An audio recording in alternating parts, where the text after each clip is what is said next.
Hai, Assalamualaikum warahmatullahi wabarakatuh. Selamat pagi, selamat siang, dan selamat sore buat teman-teman yang nonton video ini. Perkenalkan, nama saya Zuhratul Lailiyah dari Prodi Ilmu Komunikasi dengan NIM 2203 4041 011014. Saya di sini akan memaparkan materi yang berkaitan dengan komunikasi lintas budaya. Nah, di sini nanti kita akan belajar tentang apa sih sebenarnya komunikasi lintas budaya itu, lalu karakteristiknya bagaimana, dan ada pun beberapa contohnya. Mungkin teman-teman sudah tidak asing dengan komunikasi. Apa sih sebenarnya komunikasi itu?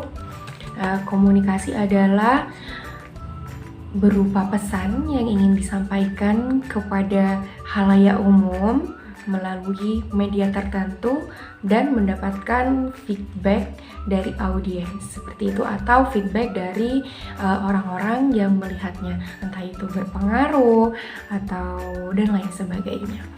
Nah, berbicara soal komunikasi lintas budaya, manusia tumbuh dan berkembang di dalam lingkungan budayanya masing-masing, sehingga membentuk cara berpikir dan bertingkah laku yang khas bagi para anggotanya. Jadi, orang-orang itu memiliki budayanya tersendiri. Misal contohnya seperti saya ini adalah Madura, jadi budayanya saya itu Madura. Orangnya itu bicaranya itu kasar ya, istilahnya itu kasar. Terus kalau ada apa-apa seenaknya sendiri, hanya mementingkan egonya masing-masing. Kalau itu pribadi yang ada di lingkungan saya sendiri, dan yang notabene itu adalah pedesaan yang jauh dari perkotaan, tidak jauh-jauh banget. Tapi menurut saya lingkungan saya itu masih istilahnya jauh dari perkotaan, seperti itu. Nah, cara berpikir dan bertingkah laku tersebut merupakan hasil pengondisian budaya melalui pendidikan dan pengajaran tentunya yang diberikan oleh orang tua, guru, masyarakat sekitar, baik itu secara langsung maupun tidak langsung. Nah, seringkali kita merasa yakni bahwa cara berpikir dan bertingkah laku kita itu sudah merupakan sistem yang paling terbaik, benar, dan norma sesuai dengan asasnya masing-masing. Kita menganggap bahwa orang lain memiliki nilai-nilai dan adat istiadat yang sama dengan kita yang dimiliki. Namun kenyataannya itu tidak seperti itu, teman-teman. Jadi sesama budaya atau lintas budaya yang berbeda itu memiliki budaya masing-masing, adat istiadat masing-masing. Bahkan kita menganggap bahwa orang lain memiliki kebutuhan-kebutuhan atau harapan-harapan yang sama dengan kebutuhan-kebutuhan dan harapan-harapan kita. Namun kenyataannya tidak seperti itu. Jadi dengan adanya komunikasi lintas budaya, kita akan mengetahui bahwa semua orang yang kita kenal maupun tidak kenal ternyata memiliki latar belakang budaya yang berbeda-beda. Dengan adanya pernyataan tersebut, kita harus saling menghargai dan memahami hingga mempelajari budaya orang lain, agar kita tidak salah paham ketika berinteraksi nantinya.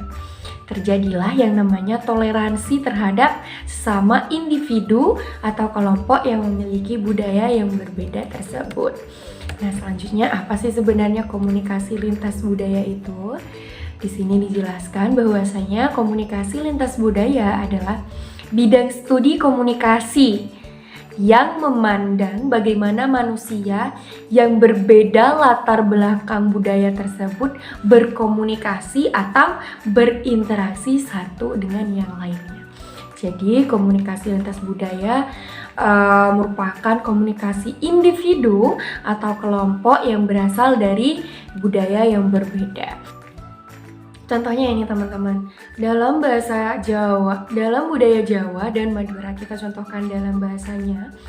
Kata cekel kalau dalam bahasa Jawa itu artinya pegangkan, tetapi kalau dalam bahasa Madura itu artinya adalah cekek. Cekel itu cekek. Nah, ada lagi. Kalau ada arti ente dalam bahasa Jawa itu artinya kosong atau tidak ada ya.